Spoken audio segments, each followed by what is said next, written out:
Booker. Real quick, IT department, we're getting a lot of feedback up here. Can you resolve that?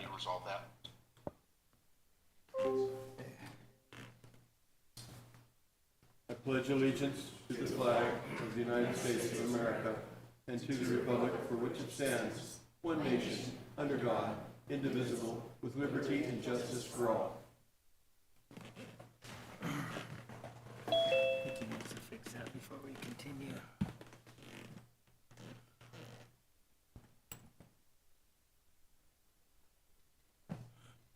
Mr. Breckenridge? Oh, they fixed it. I don't believe hear they an did. echo. All right, we can proceed. Yes, thank you. Janie, do we have anyone that wants to address the commission? We do not have any request. Okay, thank you. We're going to change the agenda a little bit, but before we do that, we're going to approve the minutes. Has everybody had a chance to review the minutes? Are there any corrections for the minutes? Is there a motion to accept the minutes? It's moved and, is there a second? Second. Moved and seconded. All in favor of accepting the minutes as they are? Aye. Opposed? And we need to remember to turn on our microphones.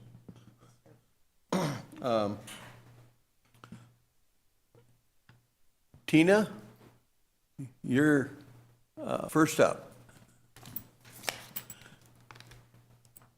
Thank you so much, Chairman Amspoker.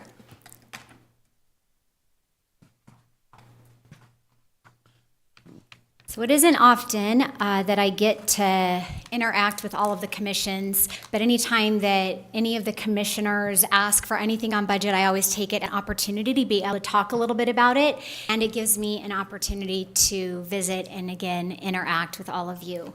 So when Mr. Breckenridge approached city administration about the recent request to talk about the airport's budget, I eagerly volunteered to come and share some of the information with you. So We are grateful. okay, Thank you. Wonderful. You're very welcome. And so the one thing I didn't want to assume is that everyone understands how a city operating budget or a city budget is put together. So I kind of am keeping this at a high level and giving a summary of how the budget is drafted and developed, giving some details about some of the budgeted items within the airport and industrial parks budget. And then if there are any questions along the way, I certainly will do my best to answer them. And most importantly, I have our subject matter expert right here, so he'll be able to give any details about any of the specific questions. So first off, what makes up the airport budget?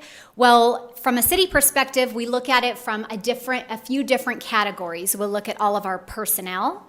Then we have what we call really our O&M, or our operating and maintenance piece of the budget, and we refer to that as our supplies and services.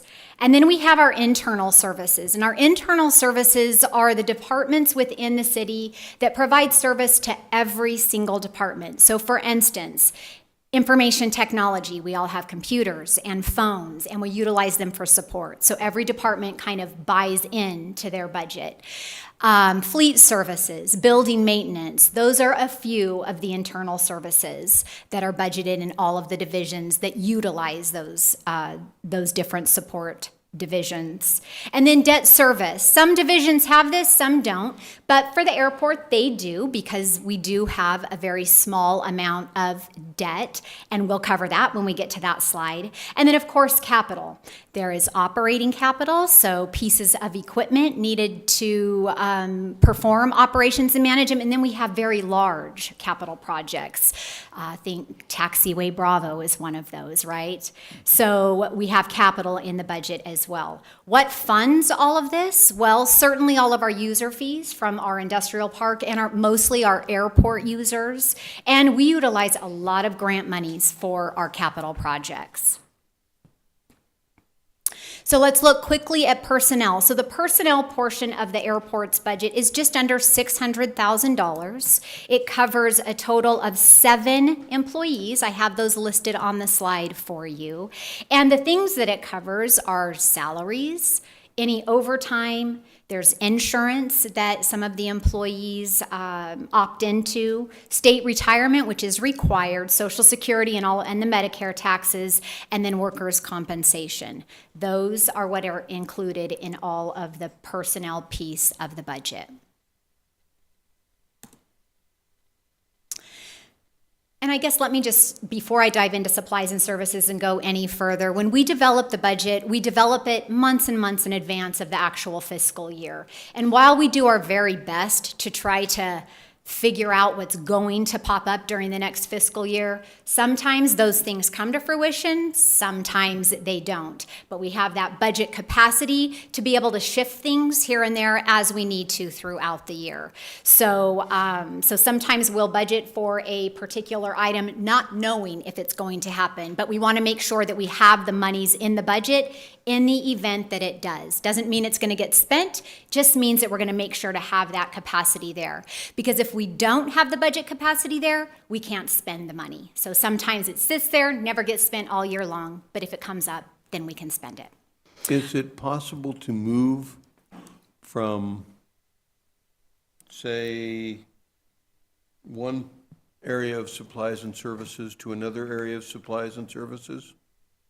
Chairman Amspoker, absolutely yes, that can be done. And that doesn't have to be done with council approval. That's something that the city manager actually has the purview to approve. Okay, and to make it a little more complicated, can you move monies from, say, personnel to supplies and services, or the other way around? It's a really great question, and no, we do not allow any sort of transfers from personnel, right? We want to make sure that we have the monies there to always cover our personnel. And in most instances, we also do not, in all instances, we do not allow monies to be transferred from debt service, from internal services, and in almost all cases, from capital or capital outlay. So you can move in between supplies and services pretty much all day long, but any other areas, we, in almost all instances, do not allow that to happen. Okay, thank you. You're welcome. I just have one question. So what does require a budget amendment? Thank you so much for your question. And is it Commissioner Seaton Cooper or just Commissioner? Seaton Cooper. Okay, thank you so much. A budget amendment is anything that is, if we're changing projects, for instance, the council would need to be notified of that. Or if it is anything over 50,000, sorry, let me rephrase that. If it's going in between funds. So for instance, sometimes we'll need to move monies from the general fund into the capital projects fund. The city council would need to approve that, and that would be a budget amendment, yes. But not a set dollar amount, just that Just any sort of specific- transfer okay. in between Got funds, it. yeah. Thank you. All right, so moving on to supplies and services. It's almost a $1.6 million budget for supplies and services, and there are a lot of subcategories within that area. Certainly not going to go into every single line, but I do want to cover a few of the areas that make up a bigger dollar amount of that $1.6 million. Services in general. Services make up $865,000 of that supplies and services budget. You'll see here the big ticket items. We've got some outside counsel for FAA and airport-related matters. So for instance, if we're thinking about entering into any sort of agreement with one of the airport users, we certainly want to bring some sort of counsel, not just our city attorney, but outside counsel who understands FAA rules and regulations. So there's monies for that. We have monies always for fee studies, marketing services, any sort of land appraisals. We put those monies in, again, not knowing if it's going to be used, but definitely want to have ample capacity in the in the event we need to. We also have consulting. Yes. That was in operating supplies? This is in services. It's in the supplies and services budget, but it's in services specifically. These are all services, Chairman Anspoker. And then we have consultants. So we hire consultants for a variety of things. Here are a few of the items that we hire consultants for. We are performing an assessment on hangars A, B, and M this year. That is not an ongoing cost. That is a one-time cost this year. And we have been engaging with a lobbying firm to assist us in trying to get that land released at the airport. And so that is also a one-time or a couple of year expense. And then we have the potential to add some new development to the airport. And in doing so, there may be an EA or some ALP consultants that we would need to hire. We may need to front those costs and then be reimbursed by the developer. So we're making sure to add that to the budget so we can pay it, but we're going to be reimbursed as well for that. And then other things like janitorial services, airfield security, or a whole host of those items. So that's what makes up that $865,000. Utilities, it's a small dollar amount, under $100,000, but of that $82,000, electricity alone is almost $62,000 for the airport. So just wanted to share that electricity, of the utilities amount, electricity is the biggest component. Another big piece of the supplies and services budget is our overall repairs and maintenance. This year, we budgeted $521,000 in that area, and there are two pretty significant one-time projects that are being budgeted, and that is the crack sealing on the ramps and parking lots, as well as around the T-hangars, and that's almost $300,000 of that $521,000. The rest are in those other areas. So internal services and debt service, I talked a little bit about what internal services are. In total, internal services and debt service comprise about $280,000 of the budget. Debt service, so we, a few years ago, we decided that instead of fronting the costs of vehicles, we are going to actually lease them or purchase them and finance them over a period of time. And we started doing that. There are a couple of vehicles, newer vehicles, that the airport staff has purchased, and we are financing them over a 5-year period. So that's what that debt service is in the airport budget. And then lastly, we have capital. We've got our very large capital projects that are primarily funded with grant funds. And then we have our capital budget that is primarily funded with airport user and industrial park user revenues. And that's almost $11.3 million. And you'll see here I've got the bolded and underlined ones that are the very large projects, and the others make up a much smaller amount of that overall total.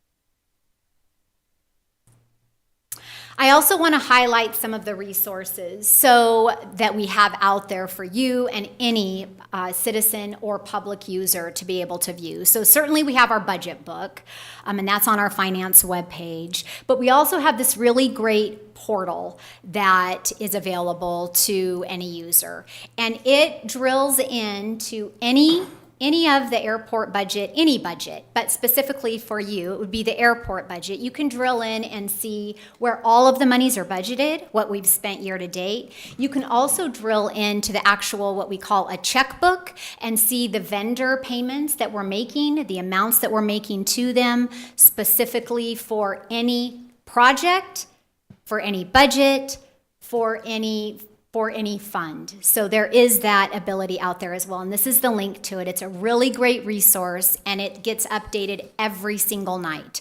So it's up-to-date, accurate information. Tina, how long has that portal been available? Just Thank you curious. so much, Commissioner Gaines. So that portal's been up for, goodness, I want to say 3 or 4 years now. Okay. You're welcome. And that's what I have to share with you. Certainly, I will try to answer any other questions that you might have. Doug is also here. I'm hoping that this helped and answered any questions that you might have about the operating budget and just the budget in general.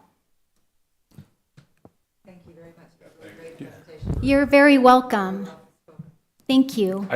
I do have a question. How do you make sure you don't commingle funds between the airport and the city, especially when it comes to the outside areas of the industrial park? That is a very great question. Thank you so much, Vice Chairman Lawmeister. So our general ledger system, first of all, we assign different numbers to the industrial park as well as the airport for revenues and for expenditures. So we know exactly the monies that are coming in and where the monies are going out.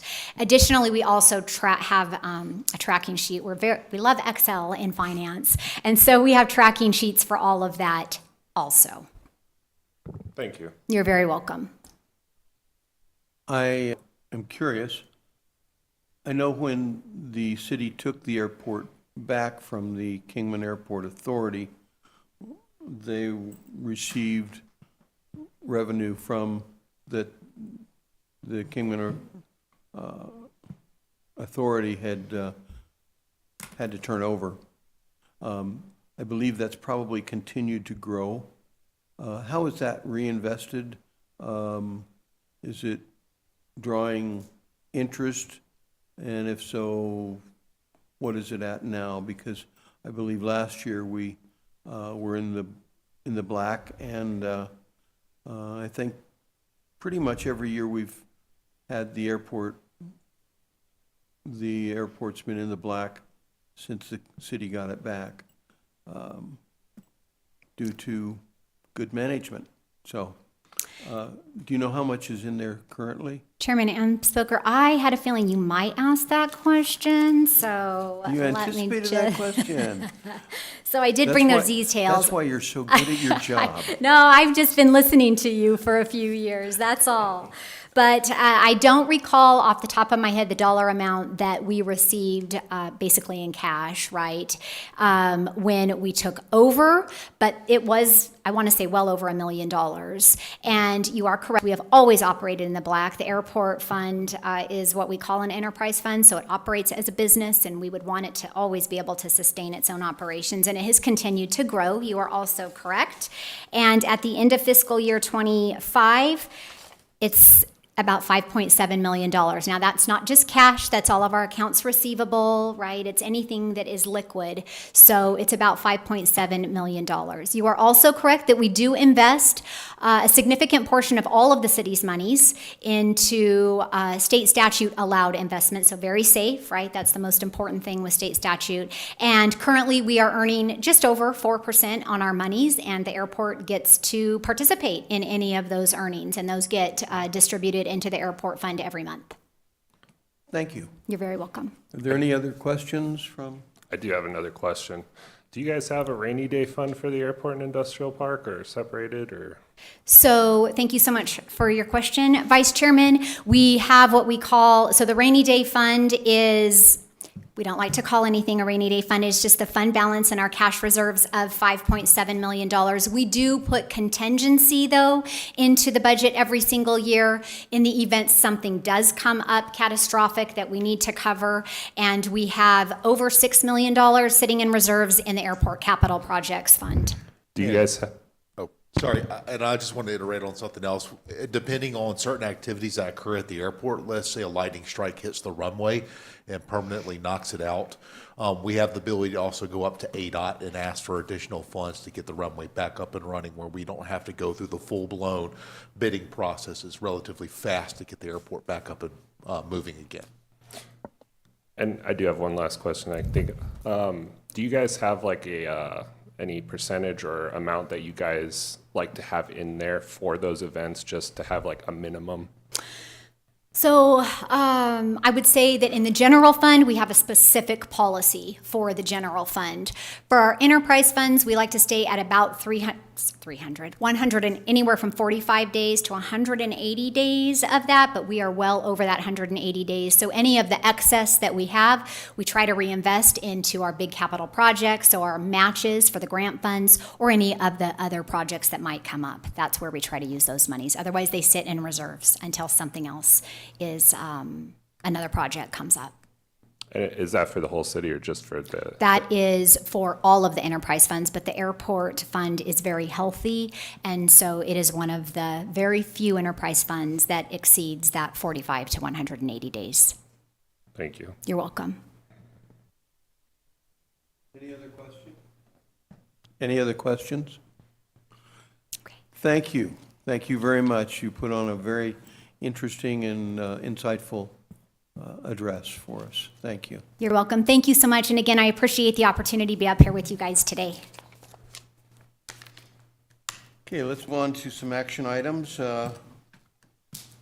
Mr. Breckenridge? And before we go further, I apologize. I should have called you Miss Moline, but I've known you since you were 16.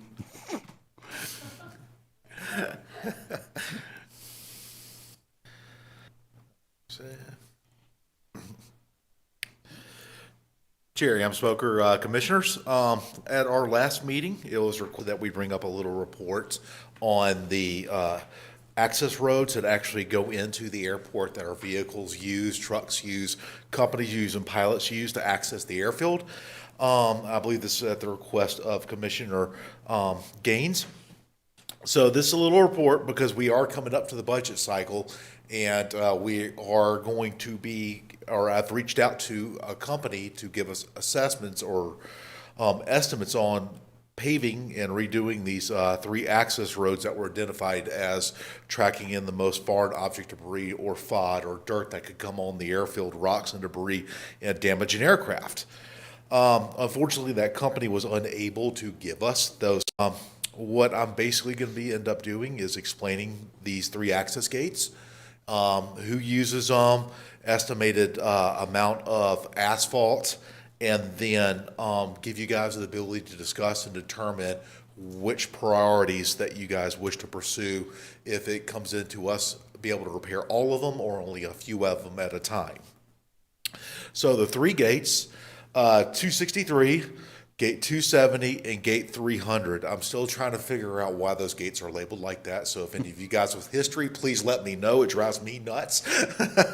I don't like it when somebody comes up to me and says, Gate 256 is out of service. I'm like, where is that? So Gate, how can I hide this?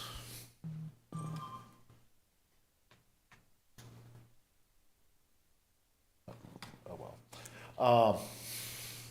Gate 263 is located on the southern end of the airport, right next to the draw site. It is predominantly the main access point for 3 maintenance, repair, and operations facilities for people that is our companies that actually do active maintenance, our commercial companies on aircraft. Also, our Experimental Aircraft Association, and then 4 private hangars used to access that gate, along with it is our primary access point for our stored aircraft. What we're looking at for that gate is around redoing 1,800 square feet of asphalt, and we're looking at going down 2 inches deep. Also, please keep in mind for all 3 of these gates, that is including removing the safety loops and then reinserting those after the asphalt is done. So we've asked that to be part of the project. Are the safety loops on the outside of the fence or the inside of the fence?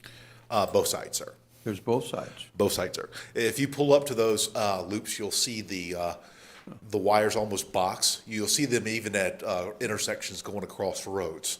And what that does is it senses the magnetic from the steel of cars. That's why you probably hear a lot of motorcycles complain because they'll pull up to a red light and it will never turn green because they don't have enough metal in their motorcycle to actually trip the system. And you'll see some of them, they get around it by putting their pegs on the ground, kickstands on the ground to actually trigger it. So it is magnetically censored. The other one, 270, this is one that kind of comes up on a hill and accesses our actual T-hangars. This is primarily used by our general aviation communities, pilots. It's estimated we're looking at around 2,000 square feet of asphalt. That includes that small section, as you can see right there, that's not connected to the keypad. That's also included into this one. And then also it is also going around down about 2 inches deep. And then the final one is Gate 300. It is the primary access gate for our medical flights, 2 maintenance facilities, and secondary access for the general aviation communities. For this section, we're looking at around 15,000 square feet of asphalt and also removing 2 inches down. Doug, I have a question on that, if you just back up one. Okay, so there's the main asphalt area that needs work, of course, and there's the gravel off to the side that you have to go over into to hit the keypad. And maybe you're going to go into this in a little bit, but when we're talking about reworking these, is that going to include doing some of that work into this gravel area where that gets asphalted so it's not bringing in rocks and stuff? Yes, sir, Commissioner Okay. Gaines. We did add that into there. Sorry, the little green box doesn't really cover it all, but it's also going to those areas up Okay. to the point of the keypad to prevent vehicles from tracking it in. Okay, thanks. So you're actually going to have a larger area of asphalt by the keypads than you currently have. Yes, sir. What we also compensated is coming around and making this asphalt too, all the way up to the side of the keypads. Good, thank you. So with that being said, the best way, instead of everybody sitting back and having multiple discussions trying to word this priority, set this up as repair priority 1, 2, and 3, and gave you guys at least 6 options for you to discuss and provide your recommendation. Example for option 1, priority 1 will be 263, and then the second priority will be 270 and 300. So as an example, if you guys select option 1 and we're able to cover it all, we'll cover all 3 gates. If we're only going to be able to cover 2 gates, we'll just cover priority 1 and priority 2. If we're only able to cover 1 gate at a time, then it'll just be priority 1. So that's how we kind of have this set up to let you guys determine which priority and which option you want. So for option 2, it's 263, still the southern gate, but gate 300 is now priority 2, and then gate 270. And this goes all the way down to option 3, where 270 is the priority, number 1, 263 is number 2, and 300. And we did this all the way down to, came up with 6 options. So does anybody have any questions at this point? Do you have any statistics on how often all 3 gates are used? No, sir, our system does not track that. So the only thing that I can add, which won't really help, is it'd be nice to know which ones do get used more, but then also which ones have the worst amount of or size of gravel that say that gets dragged in by vehicles, which I don't know how we would ever figure that out. You really can't track that. Yeah, I know. So I'm kind of wasting oxygen by even bringing that comment up, but that's how I would prioritize it if we could figure that out somehow. I use all of them, probably mostly 263 because it's near the business that we are, but I use all of them a fair bit. So That's why we kind of put in which businesses are using each, because we do know that the question that is popping up is how much FOD's coming in, but the only way to find out is actually going out there, hand sweeping it, putting it in a bucket and weighing it. It's extremely difficult. So that's why we're just seeking these multiple recommendations. I just have one question. About runway 300, you said that was where the medical usually use that one? 300, and the medical, when I mean by medical, I mean the ambulatory services Of as course. they come in. My question is, how frequently do they use that one? Because that seems to be the most pertinent one, since that's the access for them. Do they use that frequently? I wouldn't say really all that very much often. Ambulatory services, they usually, majority of the time, go through the gate right next to the airport administration building. Every now and then, they will use gate 300. Also, keep in mind, gate 300 is a double gate. So if one of the gates fails, we keep the other one opened up. Okay. Also, typically when medical goes through gate 300, they're not going very far out onto the ramp.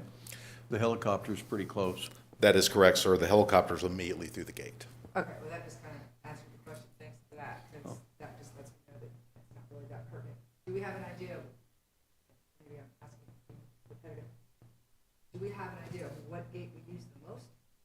No, our system does not track that. And it's very situational. I would say it's going to be 263 or 270 probably. I would say 263 and 270 are by far more frequently used than Gate 300.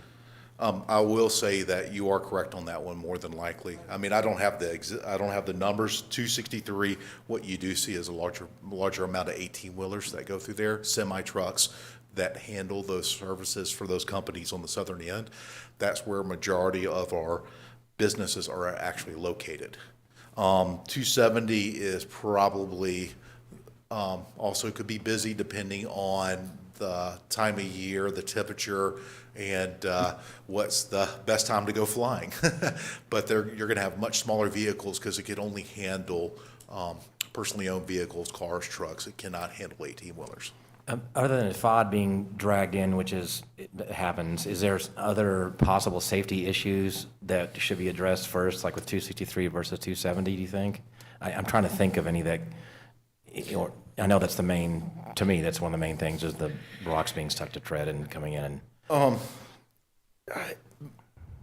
For my personal recommendation, I will probably recommend doing 263 and 270 on the higher end.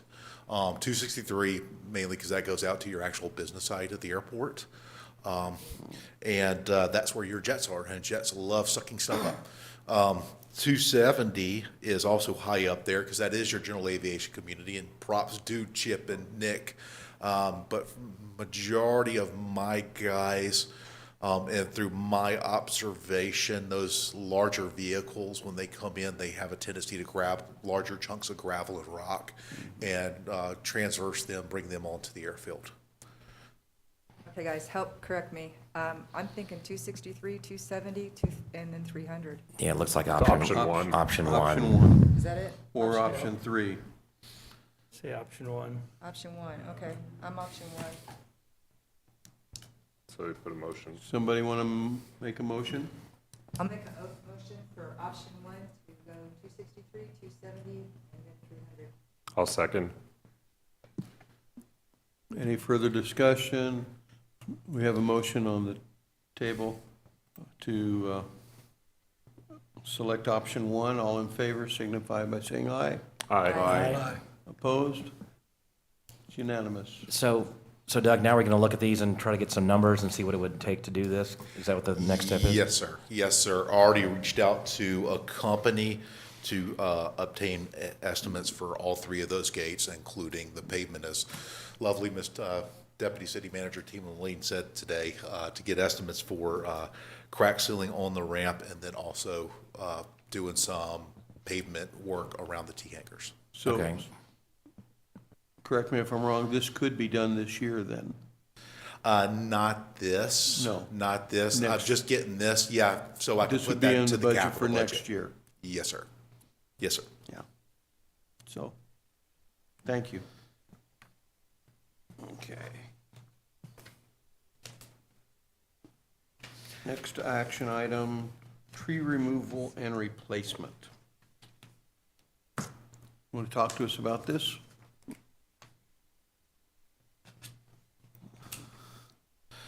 Sorry, another PowerPoint presentation, and I had to find it. As people are aware, we have a very unique airport. The terminal building that the restaurant is currently located, along with our pilot's lounge, and a unique one, I think, out of 4 or maybe 5 inside the United States, original standing World War II towers, is all located in one spot. We just recently did some cleaning up and some landscaping on the backside and front side of the airport terminal building. And while we were doing that, our landscaping service kind of pointed something out where we had some spider mites located in our iconic Italian cypress. Those are the 2 trees on the backside. This is it when they're actually in good condition. Before we did our landscaping. If you see just about every picture of our airport terminal building, you see those 2 trees right there, along with the iconic tower.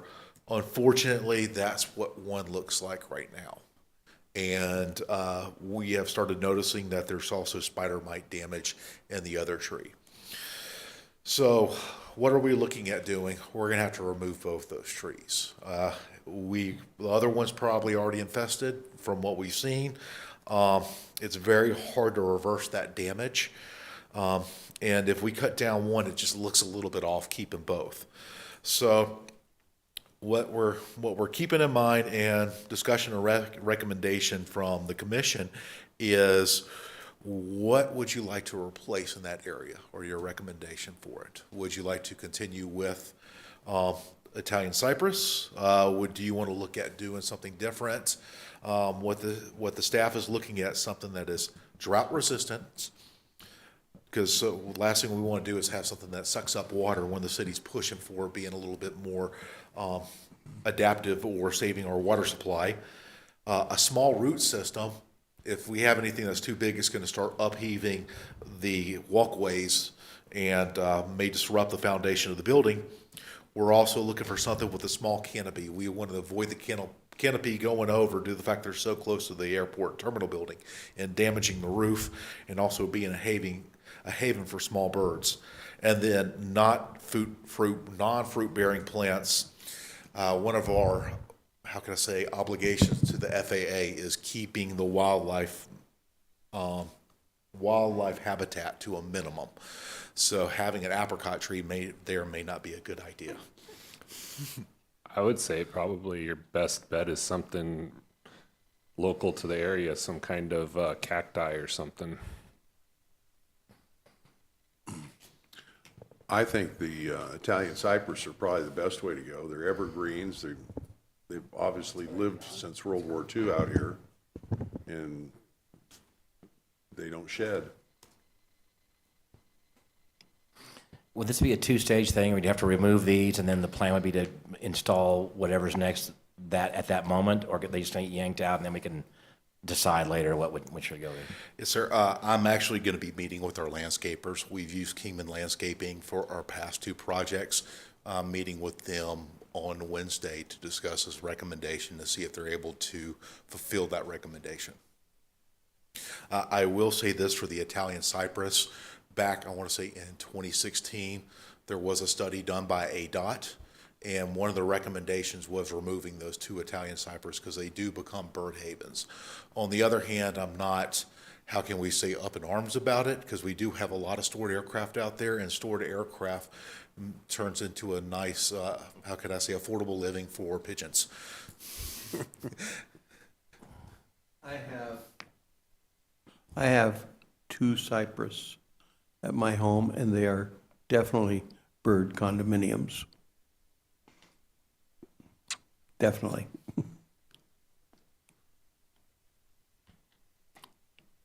Okay, I think we should do some flora that's indigenous to the environment, so I would go with whatever's works here the best, low water, low maintenance. Can you move the mic up to your voice so the people online could hear you? So I would go with flora that would local, indigenous to the area, and practice something like that, low maintenance. So are you looking at, let's say, Ocotillo, cactus? I kind of like Paul's idea, I have an Commissioner idea. Gaines' idea. I don't know if I have an idea. That we take the cypress out and consult with the landscapers, see what they come up with. I don't know that there's any requirement that we have anything there. It could be small bushes that would prohibit birds from nesting. Just, why not wait and see what the experts think? That you're gonna meet with Wednesday, you said? Yes, sir. We're looking at Wednesday at 2 p.m. If they recommend a cacti, I'm all for it.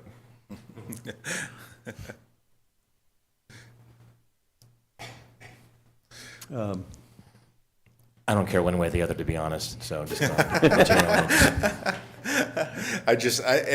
Every picture of the airport terminal building, I see those two plants in there, and Well, I they don't look want kind to of cool. remove I them. like it and- too, but maybe they're not the best thing because of birds and stuff. So there you go.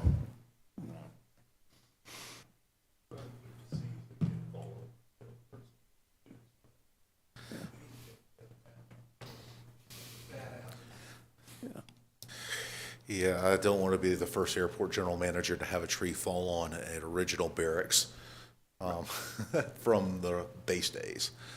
Yeah. Why don't we table this until next meeting? Does that seem appropriate with everyone? And you'll come back with what the landscapers say, I guess, right? What they recommend. How often do the landscapers come out? This landscaping group is the one that maintains and manages the front of Mojave Airport Drive, so they come out about once a week.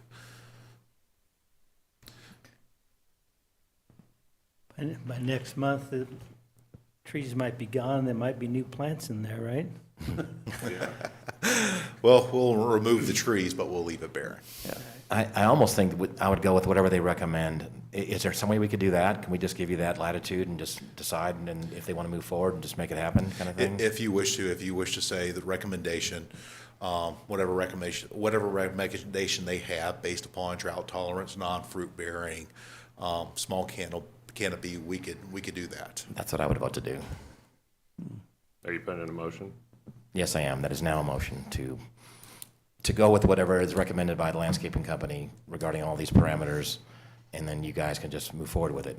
That's my motion, if it is such a thing. I'll second. Been moved and seconded that we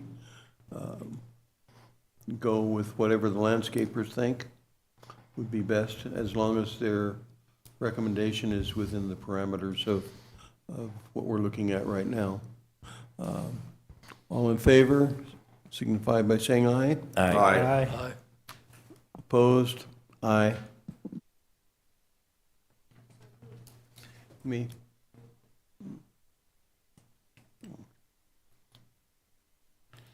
Moving on to work session meeting date. We've got several proposed by staff. And I believe this has to be done here. It could not be done at the airport. Am I correct? Yes, Chair Spoker, it has to be done inside the city council chambers. Okay. So we've got dates of November 3rd, 5th, and 6th are available for a 3 o'clock meeting. Does anybody have preferences? I work on the 5th. Okay. The 3rd and the 6th, what days are the 3rd and the 6th? 3rd is a Monday and the 6th is a Thursday. I will be unavailable on the 3rd for a surgery. Well, then I guess the 6th it is. I think that 6 sounds like a, That's what I vote for. do we have a motion? A motion for the 6th. I'll second. It's been moved and seconded that we have a work session on the 6th of November at 3 PM. All in favor, signify by saying aye. Aye. Aye. Opposed? Yes, he did. Okay. Moving rapidly forward here. We're ready for reports.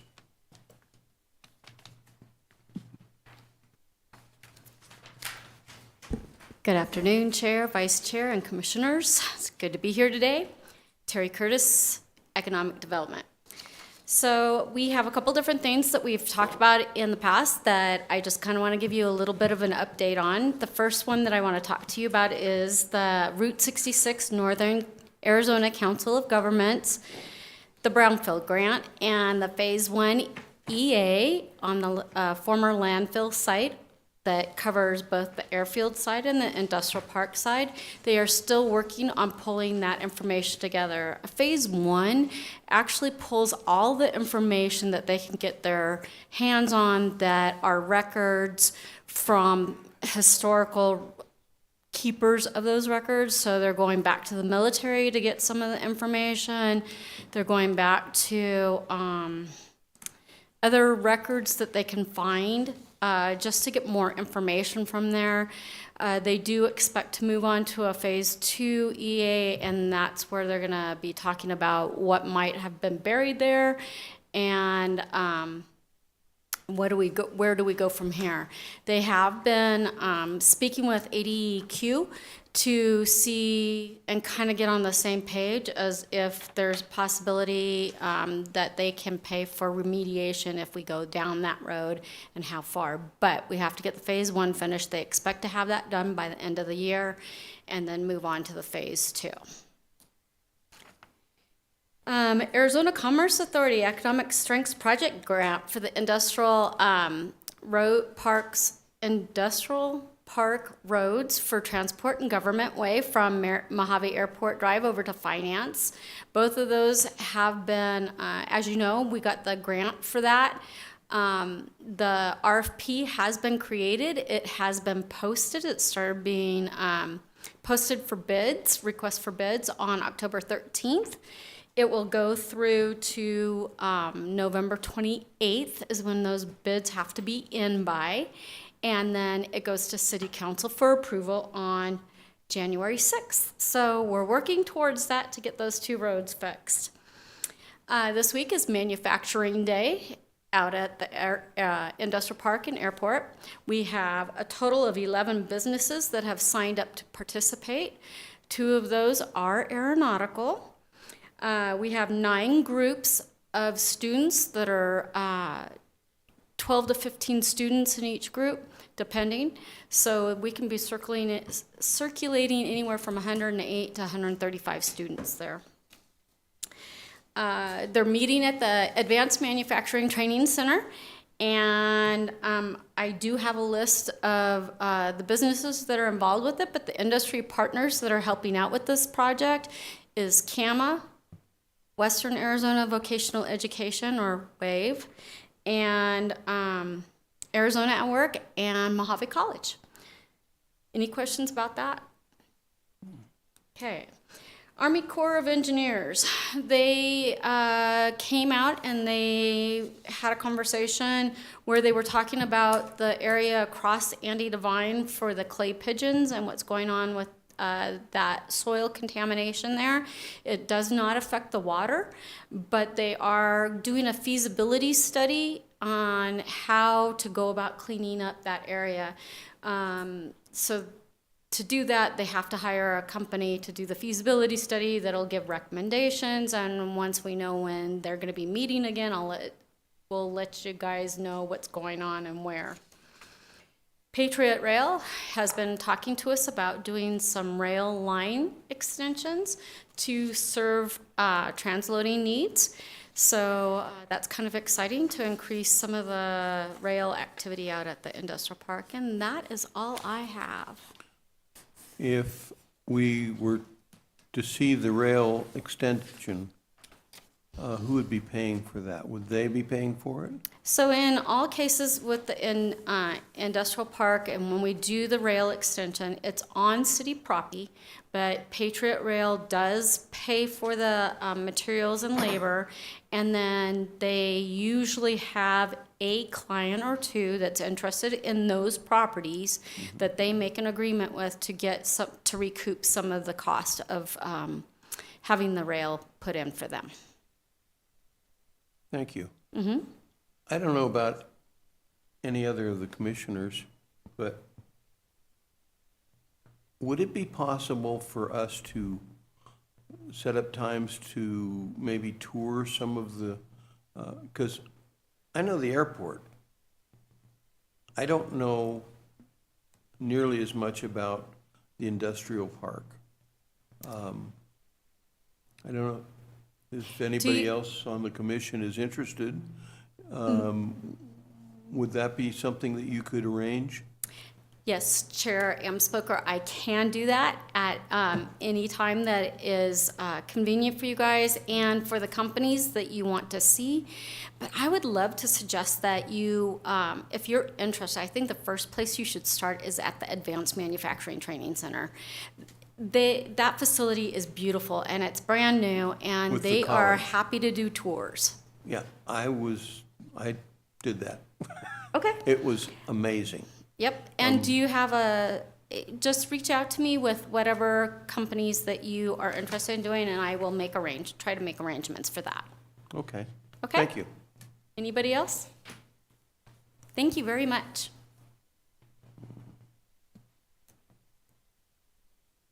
Mr. Breckenridge.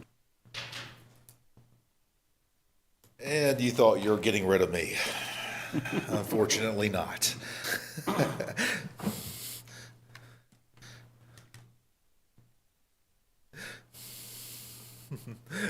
So for the airport report for this month, we still are going in negotiations with the Atlas Development Group for the development of aeronautical businesses, new infrastructure on the airport. They have reduced it from around 14 million square feet down to 9 million square feet, just due to the fact that they're not going to be able to meet some goals.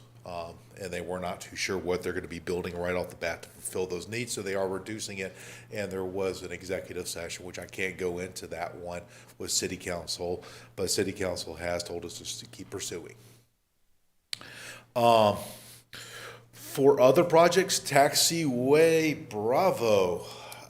It is in bad condition still. No, I'm joking. It is in great condition. They finished it over 25 days in advance. We are waiting on the as-built so we could close out all final payments.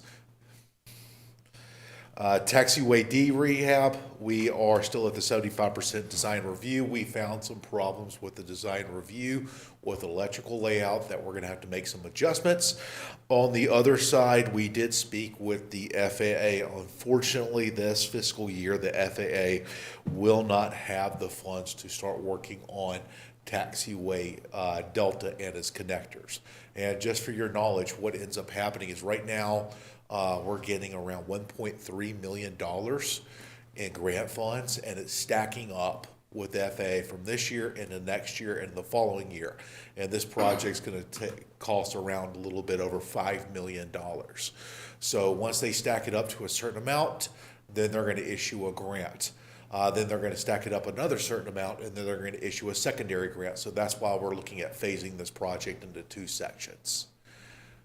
Does anybody have any questions on that? Because I know that asks, probably bringing up a lot of intrigue into it, or want to know how the system works.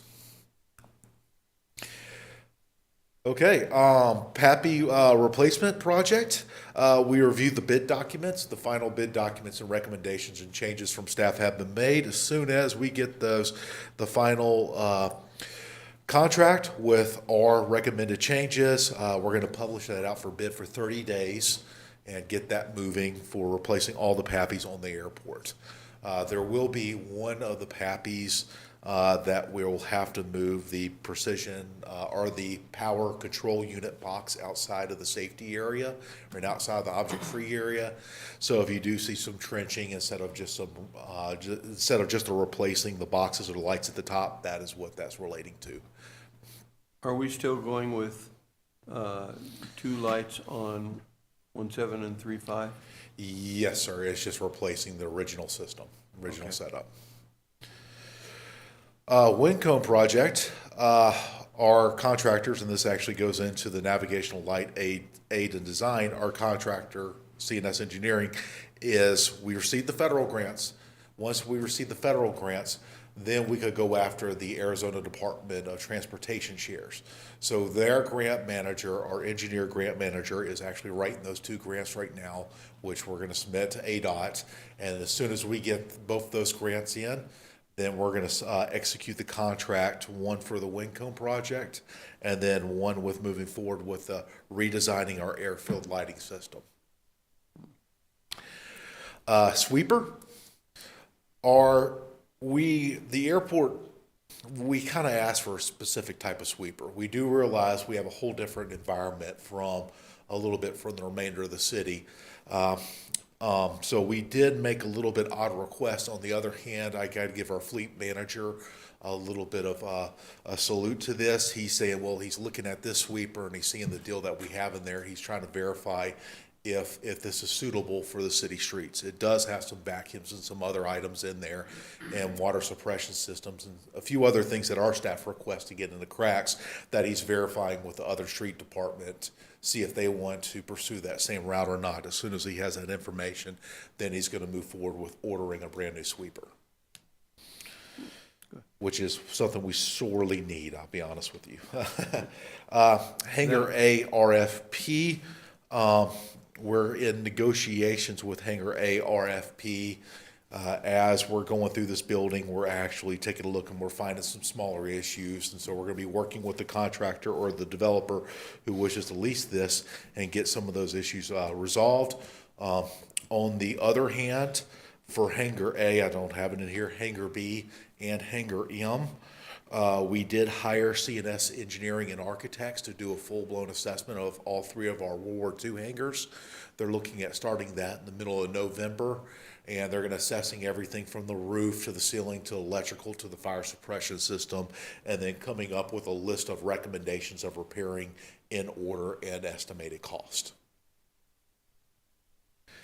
For 4650 Flight Line Drive, this right here, we submitted the ALP. This is Dan Kirkland's new hangar. We submitted the ALP change to the FAA, and we also submitted the environmental to the FAA. We're waiting a response back before we can move forward with the go-ahead for construction. I do have to say this, I don't know exactly what the government shutdown is going to do to that, if there's going to be any delay in that, but it's one of those we just need to be aware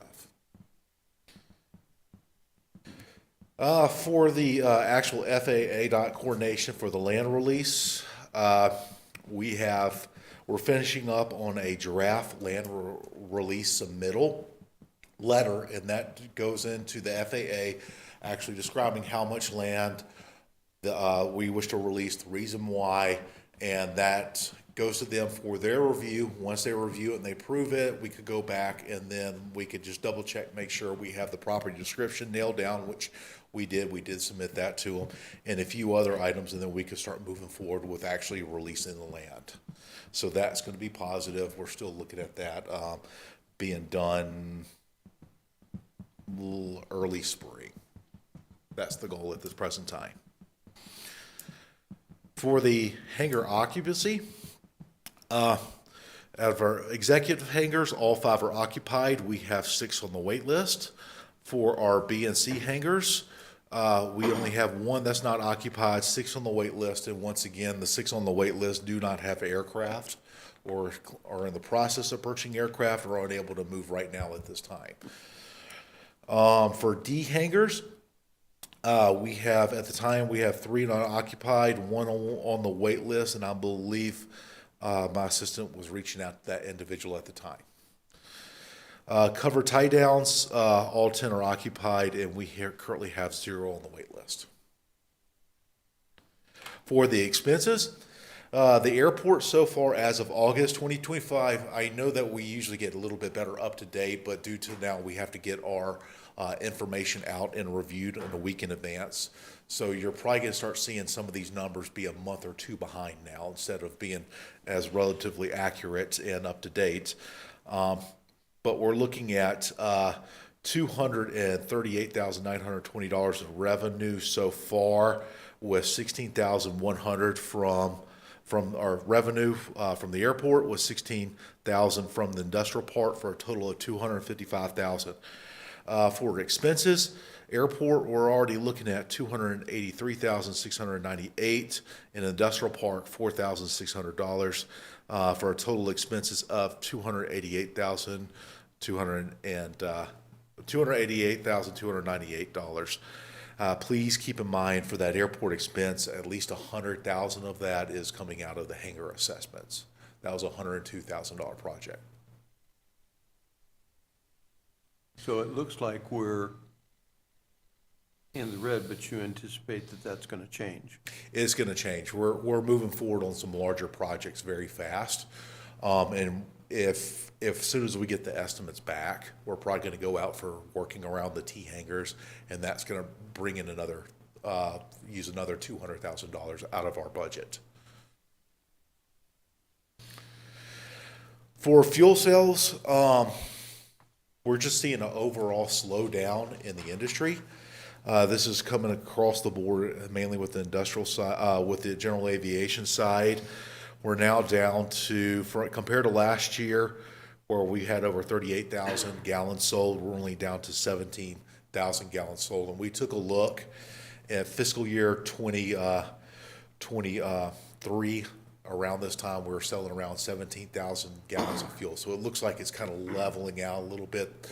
All that additional COVID fund money that was making everybody really happy is disappearing. So it looks like we're having a little slowdown in the economy. The slowdown was in jet. Yeah, it looks like most of the fuel, it's about cut in half, the jet Yeah. fuel sales Yeah. from last We year. were up in avgas in both months. That's GA. Yes, sir. Well, it's all GA, just It's bigger or smaller. Because this is business aircraft, NBAA, we get overflow Yeah. from them. We have the Formula One, which is coming in. Also, unfortunately, we're not looking at getting a significant increase in flights from the Formula One again. Right now, we're only estimating around 7 aircraft. And are we charging them Our standard our rental standard rate. rate? Good. Any other questions?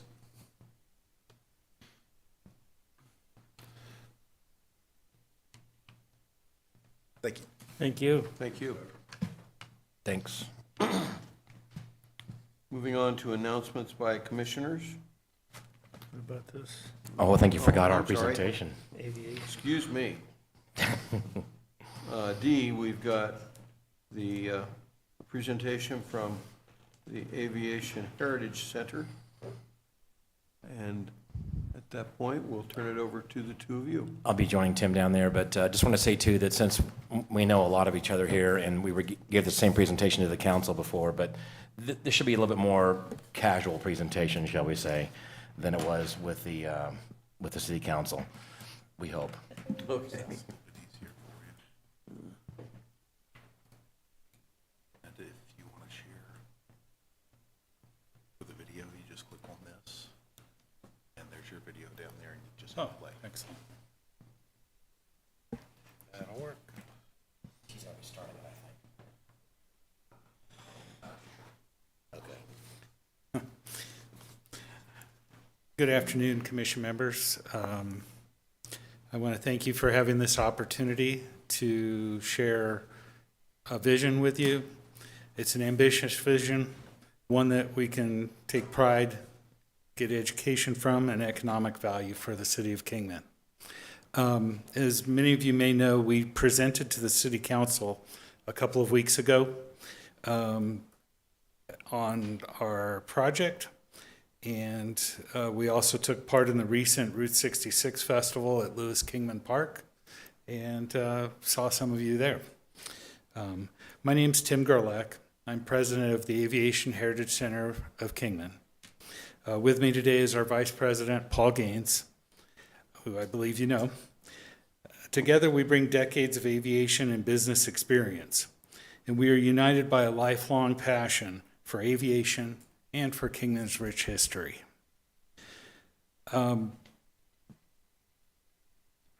As some of you may know or may not know, Kingman had 4 airfields in it.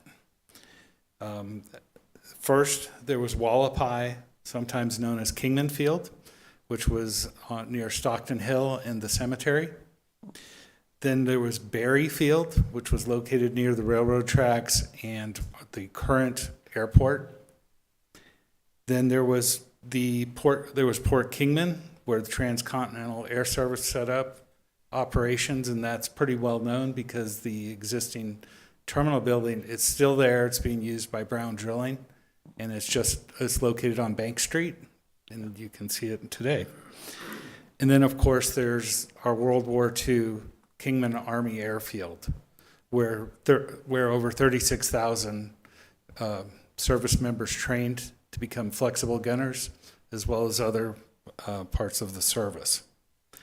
They trained to serve us in the skies over Europe and the Pacific. All of these people and places have stories to be told. Our mission is clear. We want to establish a new aviation learning center and museum at the Kingman Municipal Airport, a place where history, education, and community can come together. This facility will be a lasting world-class aviation history center, a new icon for Kingman, proudly located along Route 66. It will inspire students, welcome visitors, and honor the generations who built our aviation legacy. For more than a century, aviation has been part of our city's identity. Today's Kingman Municipal Airport continues in that tradition. And we believe it deserves a home where these stories can be preserved and shared. Our future generations can be inspired.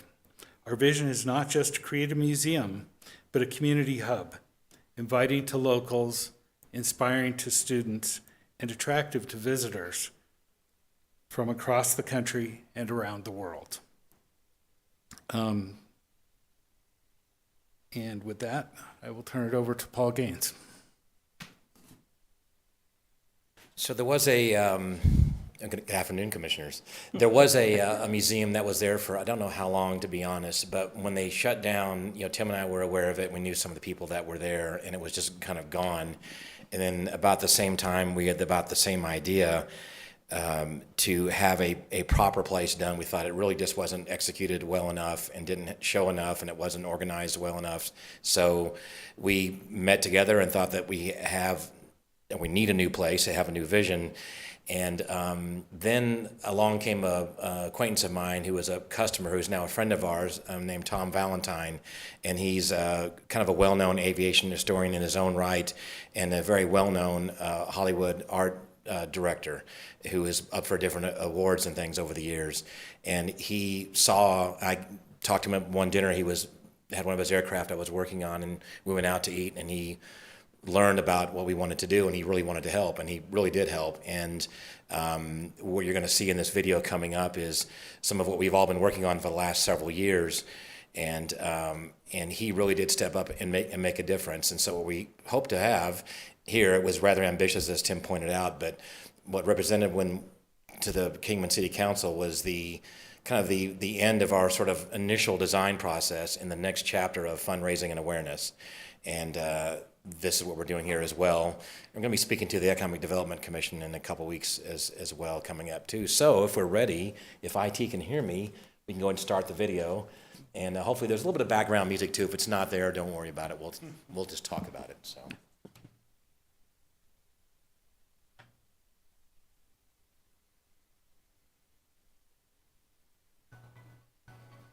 That's the airport side right there.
So as you can see, it's rather ambitious, and we realize this, but we're going to go for it. And again, we're dedicated to making this happen, and we have our work cut out for us, and we'd like to take any questions you may have about any of it. I have a comment. I think it's just fantastic. I think it's what Kingman needs, what the area needs. Yeah, we believe so too. How much do you anticipate the cost of that would be? So we ran some rough numbers right about or during basic structure of the building. It was somewhere around $7 million is what we had then, but things have just about doubled since then. So it's going to be probably over 10 million for the basic structure and some millions more to finish it out on top of that, more than likely. Have you been able to collect any artifacts so far? We have some of our own personal artifacts, and Tim can speak on that more because he's kind of the historian person. Yeah, currently, we have a variety of different artifacts, both print and other materials. We have one of the BB machine guns that could be, but not necessarily the one used in training here at Kingman, and it is functional. We also have a couple of aircraft in need of restoration that are both World War II. And just a variety of things that we've collected, as well as other items that other people have offered to loan us as well. We anticipate over half of the inside would probably be, somewhere around half would be more science and technology and STEM oriented with education and hands-on experiences, things like that.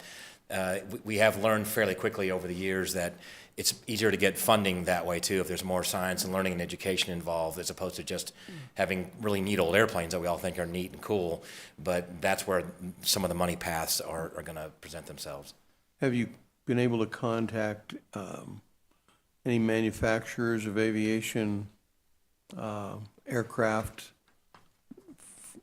I know that an aunt of mine got money for a museum she was putting together from the Burlington Northern Railroad because they were putting together a museum in Paradise, Montana, which is where the Great Northern Railroad had its tie plant, manufacturing ties.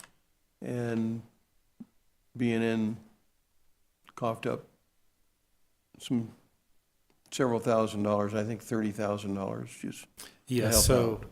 we do plan on targeting certain businesses for funding because of their specific ties to the Kingman area. Right.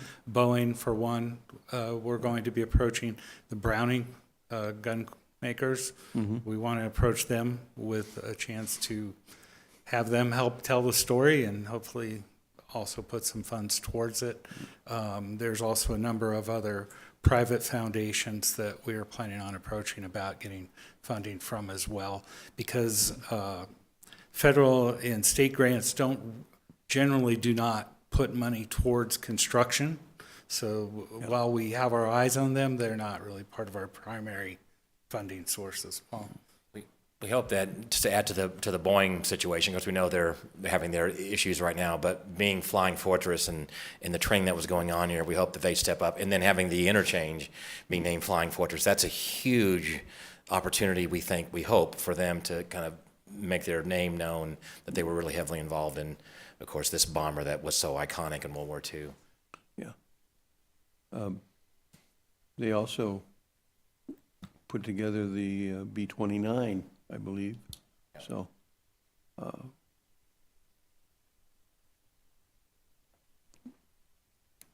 do you have a time frame?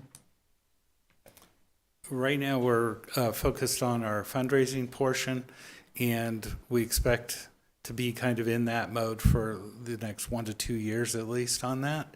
And then after that, hopefully we can schedule. I know we've been watching Dan's hangar project kind of linger out there for a while.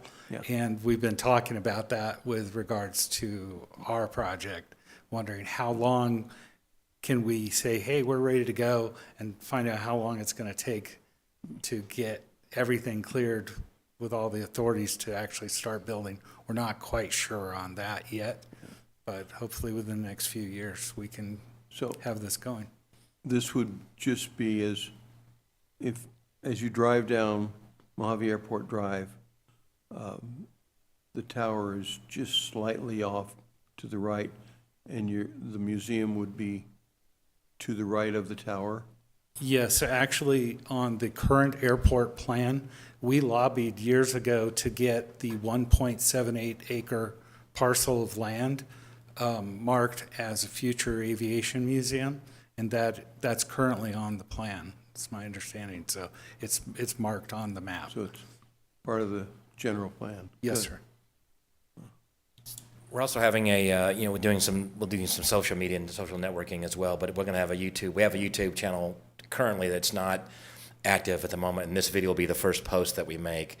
And we hope to really have that penetrate quite deeply. We're going to use a lot of different keywords and cross-promote and that kind of stuff, so it'll get a lot of reach, we hope, and that's going to be one of the methods to get the word out. And again, we're going to probably take our show on the road, if you will, and have other targeted companies and meet with boards from these foundations and start, twisting arms.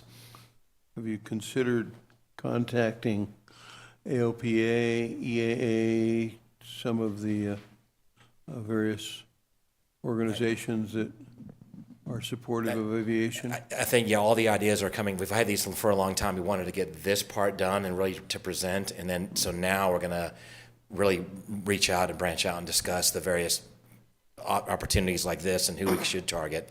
And I think we are getting close to that point of prioritizing and seeing who we're going to contact. And once we have, and our website's pretty decent right now, that we'll have this thing running on there as well very shortly. Is it up now? I don't even remember if it's on there. It is on there now on our website. So we were holding off on a lot of this stuff until we had our first public appearance, if you will, our first public showing to the city council to make that be our marker for now. It's our next chapter of moving forward.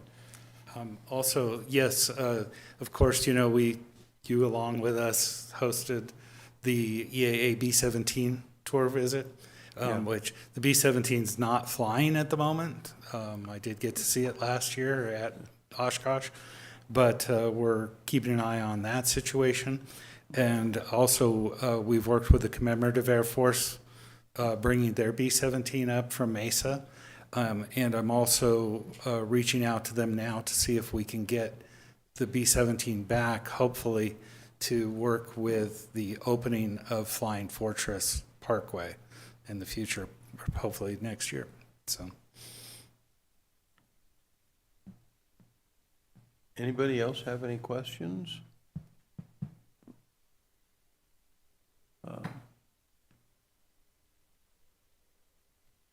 Thank you. Thank you very much. Thank you. yep, thank you.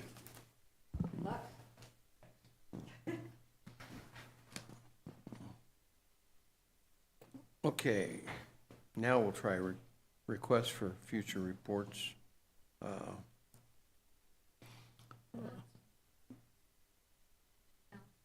Yeah. Okay, sorry. I skipped right over it, didn't I? Announcements. Commissioner Larimore? Not for me. No. John? Nope. No? Come on, tell us about your airplane. Back in 2018, I started building the Vans RV-10, and this past July, it flew for the first time, and hopefully by the next spring or early summer, it'll be painted. But it is, it's an amazing airplane. It's like, compared to Cessna 172, that would be like an old Ford truck that's dependable and gets you around, but this is like driving a sports car, so. Commissioner Beller? None for me. Commissioner Gaines? And congratulations, John. That's quite an accomplishment. It's very rare to fly anyway, and then to build your own airplane and fly it is a very small little group of people, percentage-wise. Are you going to bring up the Young Eagles, I guess, down in? I'm going to. Okay, so I'll leave that to you then. Okay. Yep. Vice Chairman? So my son plays varsity football for Lee Williams, and currently it looks like they're probably going to go to the playoffs. And right now they're jockeying for whether they're going to have a position for home game at this point. So I just want to say congratulations to them so far. Good. The Experimental Aircraft Association was invited once again to do a Young Eagles rally down in Bullhead. And so next month on the 15th, we're going to once again fly children of another community. I had the opportunity this past Saturday to attend the open house that Bullhead Airport put on, fly in for pilots to fly down, and they gave us really good hamburgers and brats, and they started doing this last year when the airport took control of the FBO. The FBO had previously been with Signature Aviation, and Signature charged a $15 security fee, which, so if you landed there for 10 minutes, they wanted their $15. That drove away a lot of general aviation, and they're trying to get JEA back, and they're doing a good job of it. We're going to do the Young Eagles rally on the 15th, and they were very, very open to us coming down and doing that again. And so Paul and myself and John will all be flying children on the 15th in Bullhead City. I want to fly in your airplane, though. That's what I want to do. Do we need any other volunteers on the ground down there right now? Are we looking for any of that at the moment? We'll have probably EAA member volunteers. Okay. Yeah. All right. And incidentally, I've flown in this airplane. It's amazing. It is just, yeah. And I've flown in Paul's airplane too. It's also amazing. He took two that had crashed and put them together and made one beautiful aircraft. So, we can have requests for future reports and updates. Any requests? We have our meeting on the 6th of November. I'll look forward to all the wonderful ideas we're going to come up with. Is there a motion to adjourn? Put a motion to adjourn. Second. All in favor? Aye. Aye. Aye. Opposed?